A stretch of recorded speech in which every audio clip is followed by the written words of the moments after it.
We often hear about forgiveness, that we should forgive others, whatever they did. But I want to talk about self-forgiveness. As a hypnotherapist and coach, I often work with the clients who have low self-esteem or a strong feeling of guilt. But those feelings don't bring you far in life. And I will show you how self-forgiveness practice can make your life more joyful, meaningful, and give you more fulfillment. Let's start with practice itself. And in order to experience it, just think of a specific situation where you were not happy about yourself or even blame yourself for something. It doesn't need to be a very big thing. If you can think of anything that happened recently, for example, I want you to bring your attention towards your heart and feel the heart area. When you connect with the heart area, you experience love, which is unconditional. You also feel serenity and mental peace. When you feel this, think again of the situation, and you may close your eyes, and this will help you to focus on what you're experiencing and what you think of. Now, when you think of the situation and you are aware what happened in that situation, forgive yourself unconditionally. When you forgive yourself unconditionally, in that moment, you can realize how not forgiving yourself, you were holding on to that situation. See, the past, it doesn't exist. It's gone already. And thinking of it and attaching to it emotionally holds you back. So when you forgive yourself unconditionally, you are experiencing a profound feeling of letting go and inner peace. And at the same time, when you let go of that experience, you become aware of choices, how you want to be, what you want to do next time in the same or similar situation. This enables you to learn from the mistake. Often hear, learn from your mistake. Don't repeat these mistakes. If you keep blaming yourself, you limit yourself.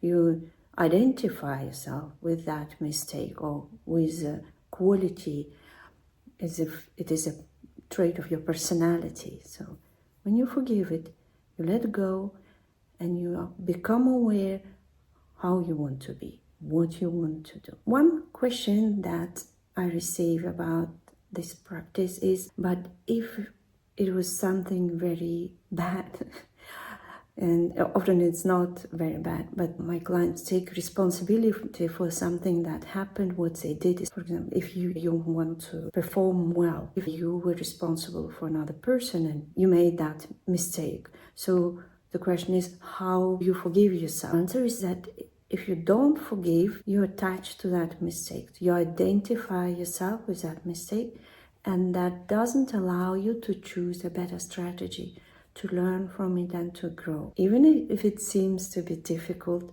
go through this practice and experience that self-forgiveness. You will realize what you want to do instead, how you want to grow as a professional, as a parent or as a friend. The other important aspect is to think of a situation where you were dissatisfied.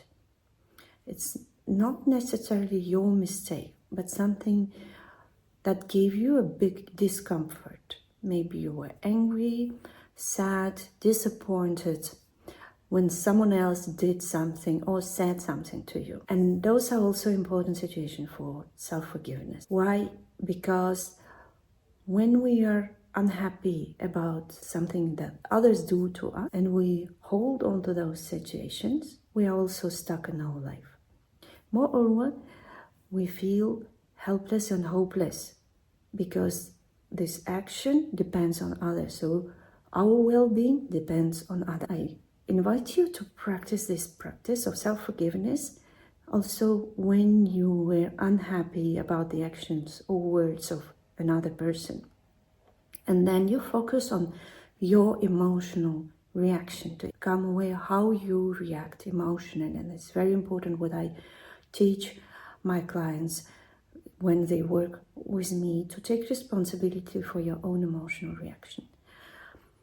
Then this is what you can change. So this is empowering, and you can forgive yourself for reacting in this specific negative emotional way and holding on to that feeling for a prolonged period of time, because this holds you back from living the life you want, from doing the things you want, you love, and you find meaningful. Even if someone said something to you, you can focus on your emotional reaction and forgive yourself, and choose a better strategy to act, to think, to feel when anyone else does something or says something to you. I hope this is clear, and if not, you can drop a comment or question under this video. One more aspect is when I work with the clients and I introduce this practice, some clients have difficulty connecting to their heart. Something is blocking,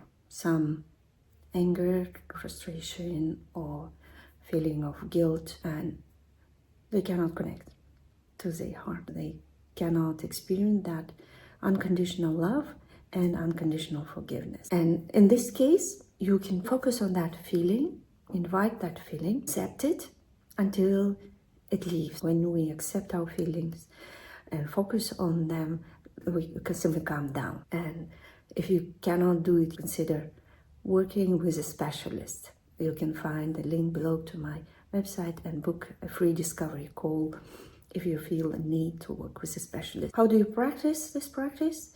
It is good to practice it daily to make it a habit. And for that, you practice it at least 21 days daily.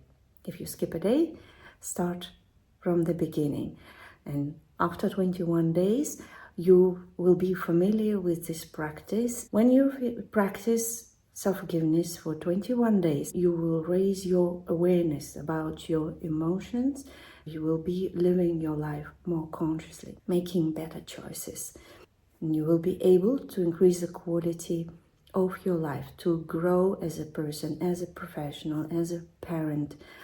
You will be able to live a more joyful, meaningful, fulfilling life. So that's it about this wonderful practice of self-forgiveness. Just 2 simple steps. Reconnect with your heart, feel connection with the heart area, experience that unconditional love, and you will be able, thinking of any situation in your life or any event in your life, to forgive yourself unconditionally and experience freedom, higher consciousness of what is meaningful to you, and make better choices for the future. Good luck.